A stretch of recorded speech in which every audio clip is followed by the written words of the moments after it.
Development of the genital system begins with the formation of the gonads.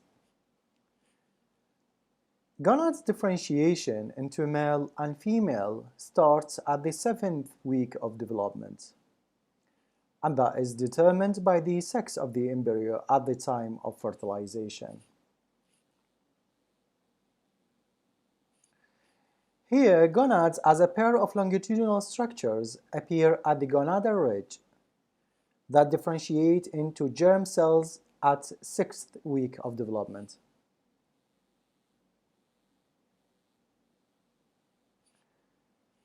Firstly, the epithelial lining of the gonads proliferate and penetrate the gonadal mesenchyme,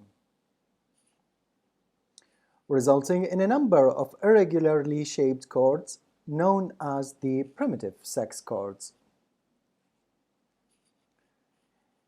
that later will house the arrived primordial germ cells from the yolk sac.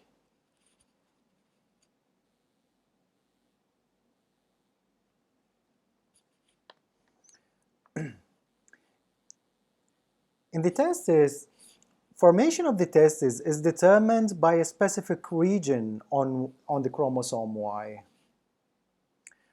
resulting in further proliferation of the sex cords to penetrate the medulla and form the medullary cords. The rete testis is formed when the sex cords reorganize into a network of small cell strands. Then later, a connective tissue capsule appears between the sex cords and the surface epithelium of the testis. That is known as the tunica albuginea.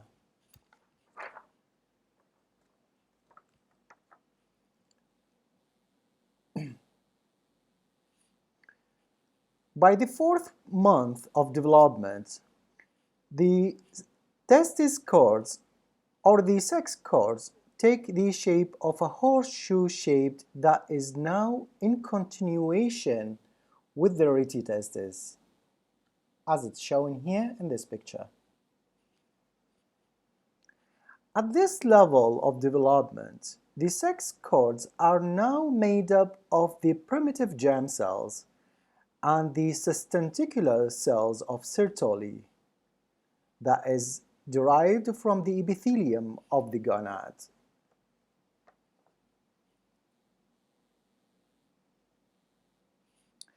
In contrast, the interstitial cells of Leydig is derived from the mesenchyme of the gonadal ridge itself,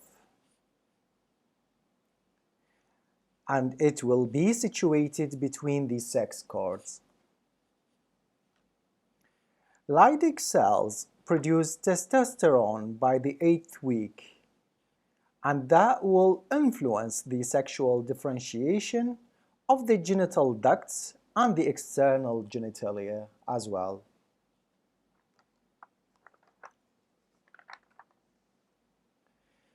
Sex cords at the time of male puberty acquire a lumen to house the male germ cells and the Sertoli cells inside the seminiferous tubules. Later, the seminiferous tubules join the rete testis, which in turn enters the ductuli efferent.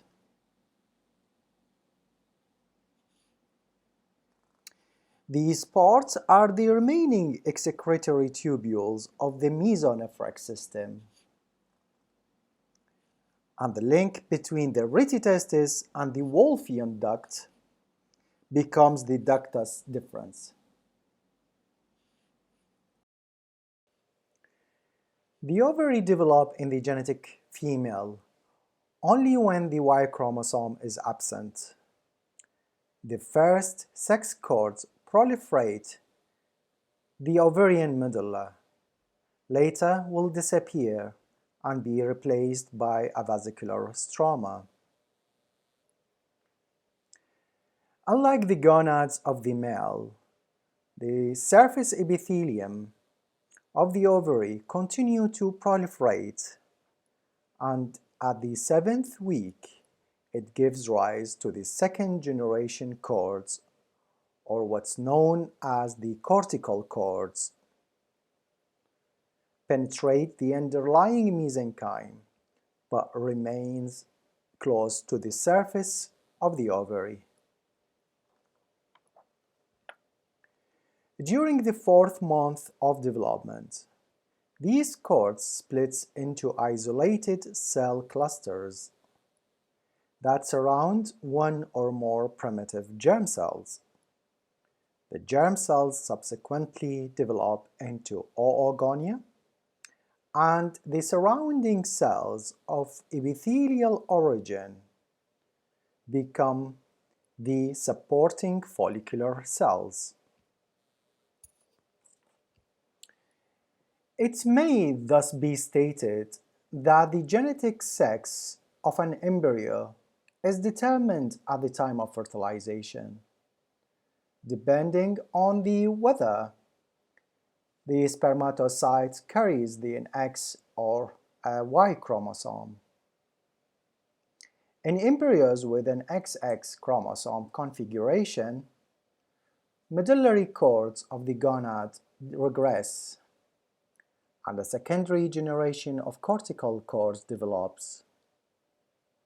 In embryos with an XY chromosome configuration, medullary cords develop into the testis cords, and the secondary cortical cords fail to develop.